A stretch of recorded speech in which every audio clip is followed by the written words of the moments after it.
Who wants a normal family car when you can have an affordable SUV for not much more? And if you want something that combines style with value, you should look east. But which should you choose between the Mazda CX-5, the recently revised Hyundai Tucson, or the also recently revised Kia Sportage? We have a Southeast Asian shootout, so we shouldn't have any problems with reliability today. To help you decide which is the best car for you, I'm going to compare their designs. What a load of lies! See how practical they are? I can fold down the rear seats by using these levers. Ta-da! Critique their cabins. It's Sportage by name and Sportage by nature. And find out what they're like to drive. The steering is just a little bit on the odd side. But first, let's talk cold, hard cash. The Kia Sportage starts from just over £20,000, the Hyundai Tucson from just over £22,000 and the Mazda CX-5 from just over £25,000. In terms of the design, this CX-5 is a little bit like the actor Hugh Jackman. Now, it's not because it's got huge metal claws and can regenerate if you crash it. It's because it's inoffensive, yet it's still got plenty of presence. I also like the fact that regardless of which model you go for, they all look pretty much the same. You don't get shortchanged on bits of trim. The only thing that's different is the size of the alloy wheels. However, this is not the case with the Koreans. I think Hyundai have really nailed the exterior design of the Tucson. It's a really good looking car, though you will want one of the high spec versions such as this for it to look as good as it can. It's a similar story with the Kia too, plus it has some other issues. Now, I'm not sure whether this Kia Sportage is a small SUV or just a fat hatchback. It's definitely got an interesting look that you'll either love or hate. Now, lesser versions don't have half of the shiny bits of kit that this one has on it, because this is the range-topping version. It even has a rear diffuser and twin exhaust pipes on this diesel that, well, this one there is fake. That one there is fake as well. In fact, the exhaust tip is just underneath there. What a load of lies! Thankfully, the Kia isn't quite so deceitful on the inside. It's Sportage by name and Sportage by nature. I do like the flat dash, it's pretty cool, it does make it feel sporty. Materials on the top of the dash are good, like the stitch effect there, and on the door tops they're all right. And Kia's improved its steering wheels. However, it doesn't take long to find some cheap plastics. Look, soft, hard and brittle, and really scratchy. That's not so good. Still, the car does feel solid, everything's nicely laid out. I like the fact that you get analog dials and then a useful digital readout in between them. And the infotainment system, I like the way it's fitted flush into the dash. It does look good. That said, personally, I prefer the CX-5's cabin. This Mazda is a pretty nice car to sit in. So the design is interesting, you've got shiny bits of trim about the place, lots of soft touch materials on the dash, there's even leatherette effect here and it's stitched, and on the doors. The steering wheel is sporty and feels expensive as well. Everything's nicely laid out, so it's dead easy to use, generally pretty sturdy. There is just a cheap bit of plastic down here, but that is my only complaint. Unfortunately, after the classy Mazda and sporty Kia, the Hyundai is just a little bit humdrum. After the exterior, the interior of this car is just a little bit of a disappointment. It's not awful, it's just a bit meh. Yeah, there's some swoopy effect on the dash, some leatherette, soft touch materials up there, but it soon gets hard and scratchy. And look at this, also a little bit wobbly. You do get a digital screen just in between the dials though, so you can look at different stuff if you want to. And take your mind off the rest of the bland cabin. The Tucson's infotainment system is equally as exciting to look at as the rest of the cabin. However, it's actually very good and easy to use. The Kia has the exact same system, and both get Apple CarPlay and Android Auto as standard. So too does the Mazda, but its infotainment system just isn't as good as the Koreans. I can't fault its back seats though. It's super roomy here in the back. I mean, look, even really, really tall people will be fine. You can stretch out as well. And there's the ability to recline the chairs ever so slightly, although actually not by much, by about a centimetre. But I do like this, look.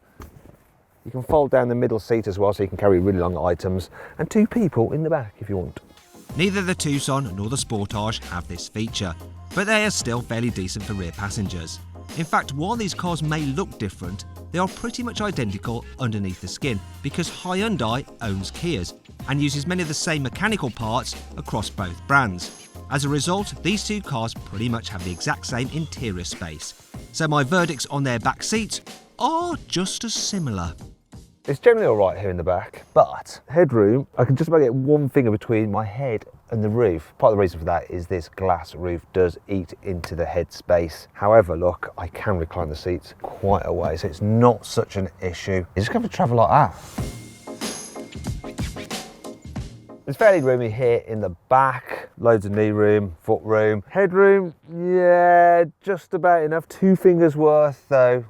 The roof does eat into headspace a bit. Of course, I can recline the seats quite a way. Look at that. Lovely. If you need to carry 3 people in the back at once, the CX-5 is ever so slightly better than the other two, though it's still going to be a little bit cramped for adults. It's the same story with fitting a child seat. The Mazda is just a little more roomy, but not by enough to matter too much. And that brings me on to the functionality of the CX-5's boot. There are 2 features which aren't so great about the boot. One is a mild load lip, so it does make it a bit hard to slide items in, because you have to just lift them over that. And then there's this, the parcel shelf. There's nowhere to really store it in the car. It won't fit underneath this false floor because you've got this kind of weird storage area there like that. But all is forgiven because of this. Look, I can fold down the rear seats from here just by using these levers. Ta-da! Ah, just notice one thing. Look, it's really tall. It's quite easy to bang your head on this. Doesn't really go up much further. Funnily, what's good and bad about the Mazda is the other way round with the Koreans, and yet again the story with the Tucson and the Sportage is exactly the same. There are a couple of things I like about the Kia Sportage's boot. The first is that you've got this scuff plate and no load lip, so you can just slide things easily in and out. Also, look at this, the load cover, you can store it underneath the false floor. One thing to be aware of though is that if you have the 2-litre diesel, it has a mild hybrid system in it. So underneath there is some battery stuff. Otherwise you'd have a space saver spare wheel. One thing I don't like so much is this, look, if I want to lower the back seats, I've got to walk round to the back seats themselves. Can't do it from the boot. There. I'm not going to be bothered to do the other side, sorry. You get the idea.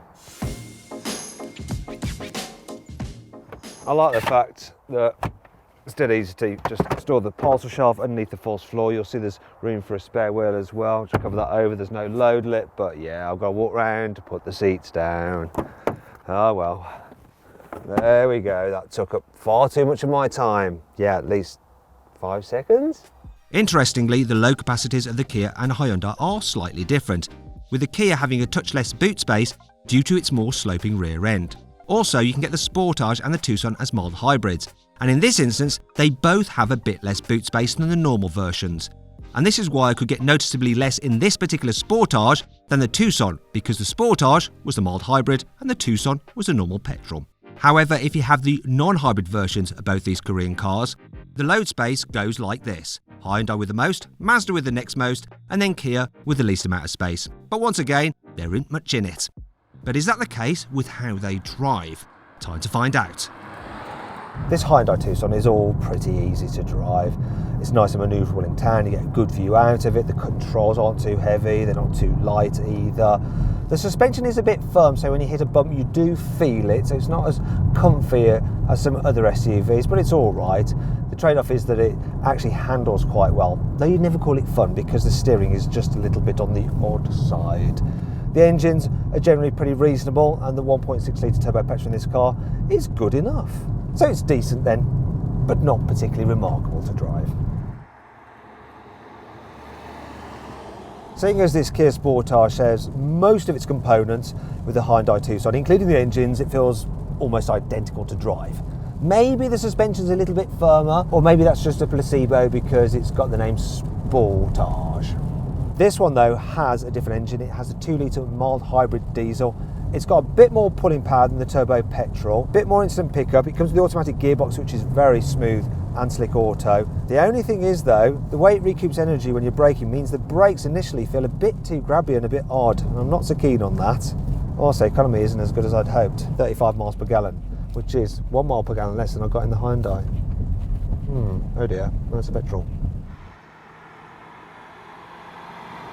This Mazda CX-5 does feel like a slightly nicer car to drive than the two Koreans. The suspension is a little bit softer, yet handles better, The steering is sharper as well, it feels more natural. The car really does go exactly where you want it to go. It's really pointy for an SUV such as this. I like this diesel engine, this 2.2, it's really punchy, decent economy as well, relatively smooth. However, the petrols that you get with the Koreans are better. This is just a 2-litre petrol that you get with this car, and it's a little bit wheezy unless you rev it. So you have to put your foot down to make decent progress.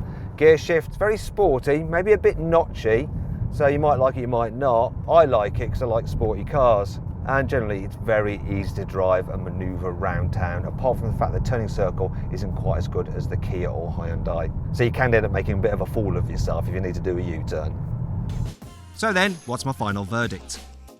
Both the Hyundai and the Kia are decent family SUVs, but they're effectively the same car. So which one to choose? Whichever one you like the look of most, and I prefer the interior of the Sportage, so I'd have that. But actually I'd have the Mazda CX-5 overall, because while the Kia and the Hyundai may have better infotainment systems, in every other way, I think this is a superior vehicle. And that's why it wins this test.